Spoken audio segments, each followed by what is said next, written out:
जय श्री रामकृष्णा, जय माँ शारदा। आज की इस वीडियो में हम चर्चा करेंगे कि साधना करते समय, नाम जप करते समय, मंत्र जाप करते समय कौन से आसन का प्रयोग करना चाहिए।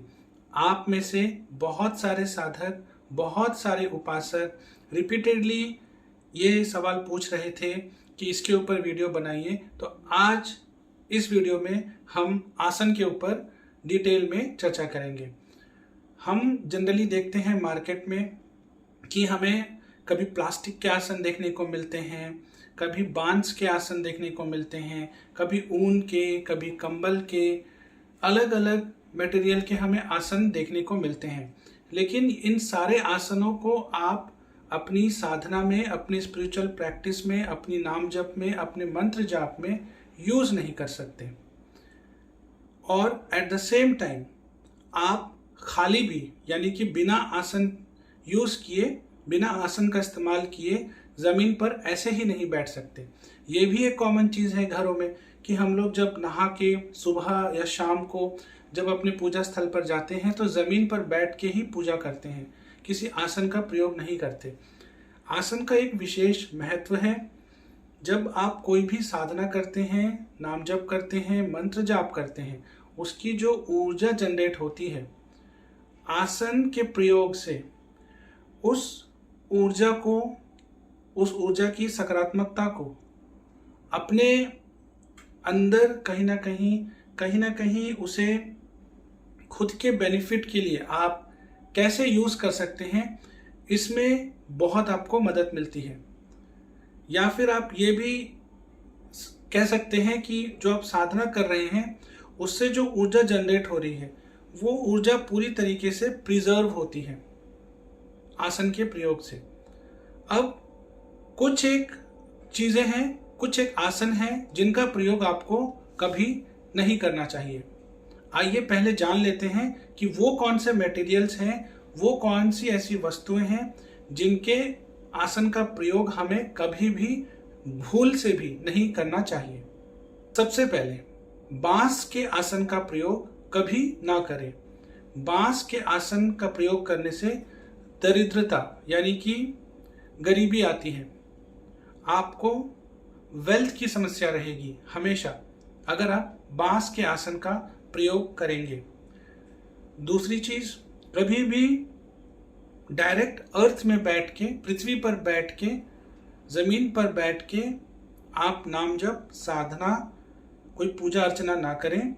इससे रोग बढ़ते हैं, बॉडी में, शरीर में रोग बढ़ते हैं। इसका आप ख्याल रखें। लकड़ी के आसन का प्रयोग कभी ना करें।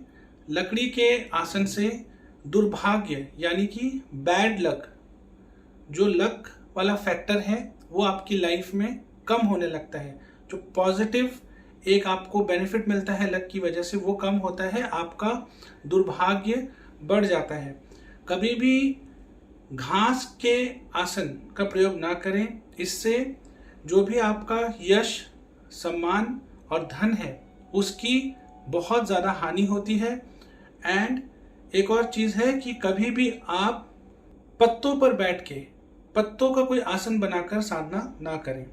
पत्तों के द्वारा बनाए गए आसन पर बैठने से बहुत ज़्यादा इल्यूजन, बहुत ज़्यादा भ्रम होता है।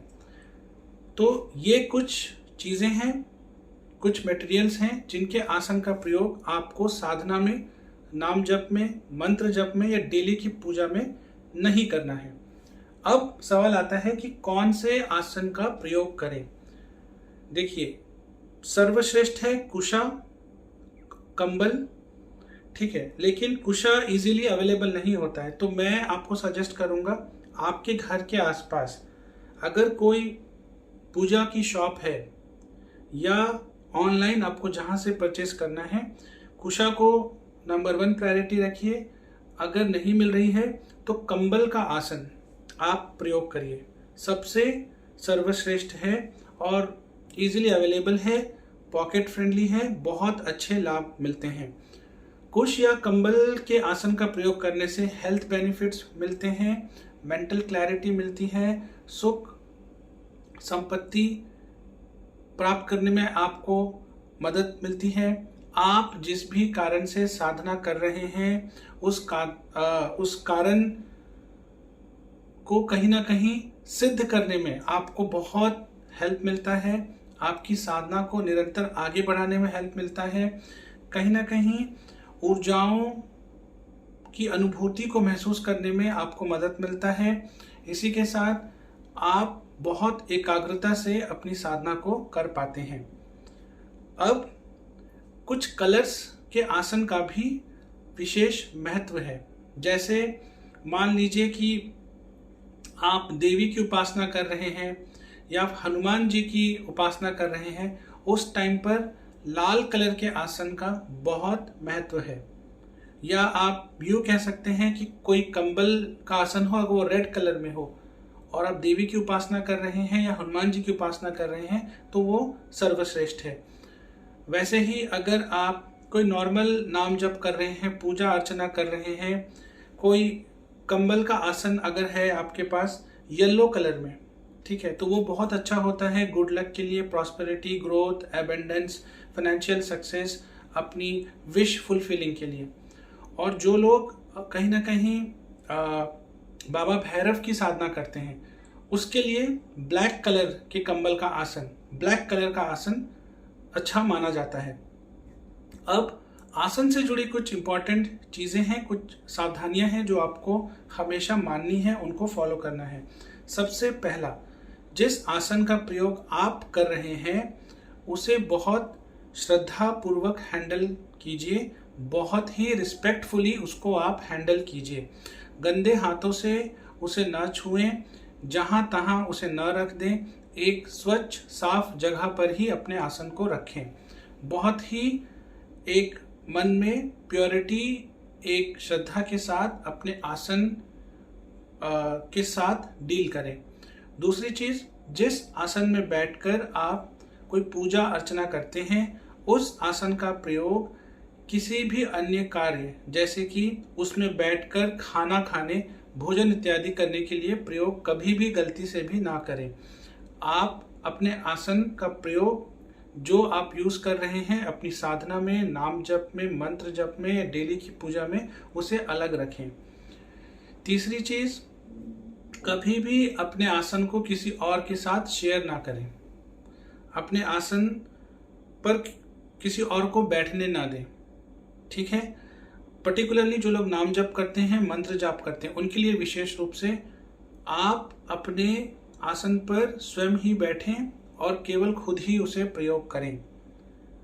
चौथी चीज, अगर कोई विशेष संकल्प लेकर कोई साकाम साधना कर रहे हैं तो जितने भी टाइम का आपका संकल्प है, 21 दिन, 40 दिन या जो भी आप संकल्प ले रहे हैं, उस दौरान अपने आसन को कोशिश करें कि आपके अलावा कोई टच भी ना करे, क्योंकि आपके नाम जप, आपके मंत्र जाप की जो ऊर्जा होती है वो आपके आसन में आती है और जब अलग अलग लोग उसे टच करते हैं तो कहीं ना कहीं एनर्जीज के इंटरफेरेंस से आपको साधना में कई बार उतने अच्छे फल नहीं मिलते या आपकी साधना में उसको फलित होने में समस्याएं आती हैं। इसलिए आसन के साथ बहुत अच्छे से आप डील करें।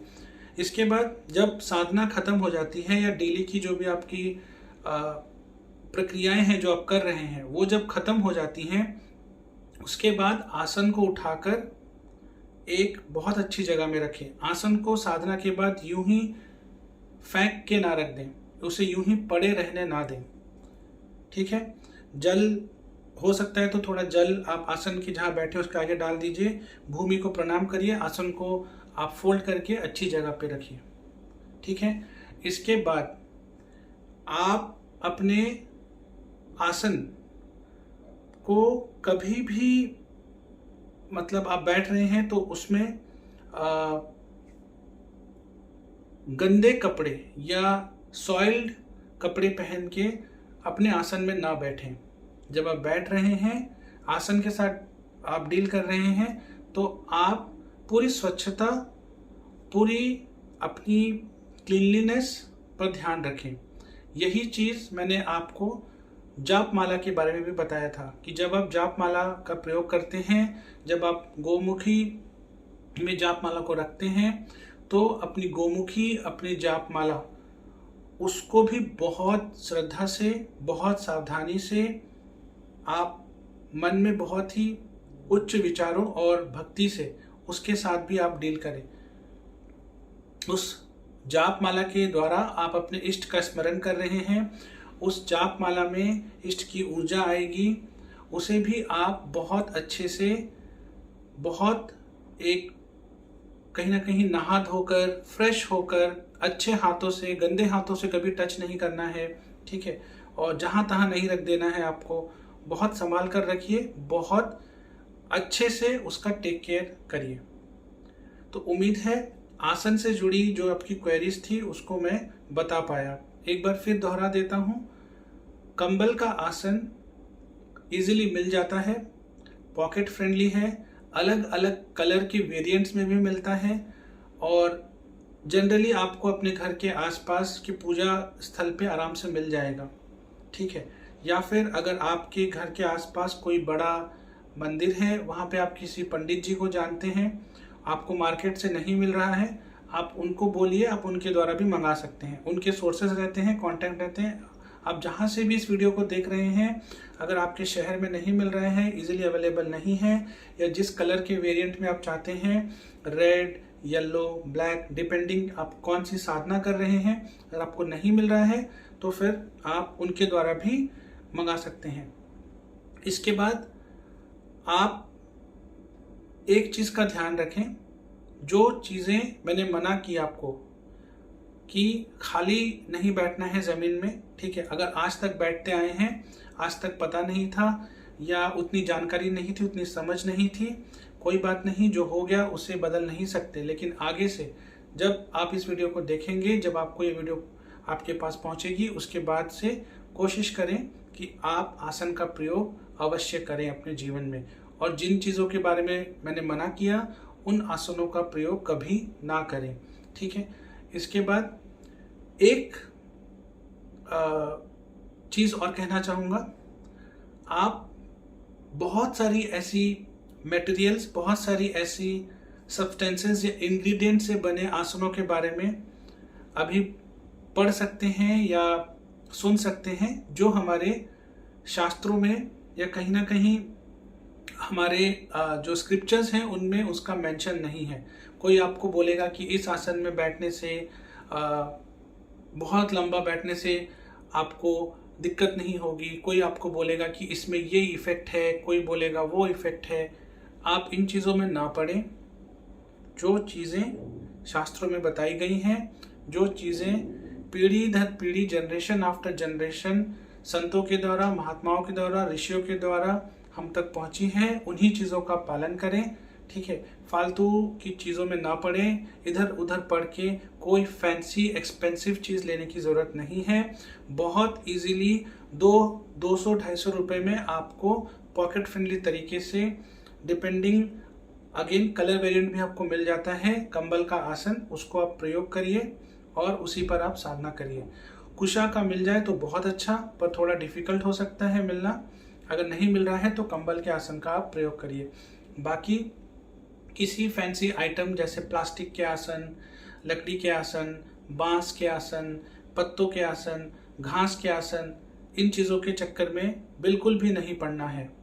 जितना भी वो आपको कलरफुल लग रहा हो, जितना भी आपको वो कहीं ना कहीं एस्थेटिकली बहुत अच्छा लग रहा हो, इन चीज़ों पर बैठ के कभी भी साधना नहीं करनी है। जो चीज़ शास्त्रों में बताई गई है, जो चीज़ हमारे ग्रंथों में है, जो हमारे संत, महात्मा, ऋषि बताते आए हैं, आप उन्हीं चीज़ों का पालन करें। आपकी साधना भी फलित होगी, साधना में आपको ऊर्जा का भी एहसास होगा, साथ ही साथ आपकी जो स्पिरिचुअल जर्नी है उसमें आपको सकारात्मक बदलाव देखने को मिलेंगे। उम्मीद है आप इन चीज़ों का ध्यान रखेंगे। फिर भी अगर आपके कोई सवाल हैं आसन से जुड़े, या आपको लगता है कुछ और आपके प्रश्न हैं जो इस वीडियो में आंसर नहीं किए गए हैं, आप कमेंट सेक्शन में अपने सवाल डालिए। मैं पूरी कोशिश करूंगा कि उनको आंसर करने के लिए, हो सकता है थोड़ा सा समय लग जाए, 1-2 दिन 3 दिन। आप बार बार टैग करने की ज़रूरत नहीं है। जो सवाल अच्छे होंगे, जो सवाल ऐसे होंगे जिनसे जो इस वीडियो में कवर्ड नहीं है या फिर जिनसे बहुत सारे लोगों के डाउट्स क्लियर हो सकते हैं, डेफिनेटली उन सवालों को फर्स्ट प्रायोरिटी मिलेगी रिस्पांस में। लेकिन मैं पूरी कोशिश करूंगा कि जितने कमेंट्स हैं सब पर आपको रिस्पांस दे सकूं। इसी तरीके से अपना प्यार और सहयोग हमारे इस चैनल को देते रहिए। हर हर महादेव। जय हिंद, जय भारत।